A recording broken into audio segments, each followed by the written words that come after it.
Digital After All és una exposició dedicada a la naturalesa digital. M'interessava jugar amb coses que són zero digitals, en coses que venen o de la mateixa naturalesa, s'inspiren en la naturalesa.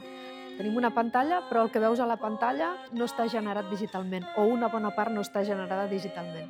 Tenim un mapping, que és com un dels formats més populars de l'art digital, però és un mapping que està inspirat amb els frescos del romànic, amb robots que busquen una agulla en un paller, una visualització, com és el cas de Cascade del Marc Vilanova, com de els infrasons que existeixen als salts d'aigua i que sembla ser que permeten als ocells orientar-se.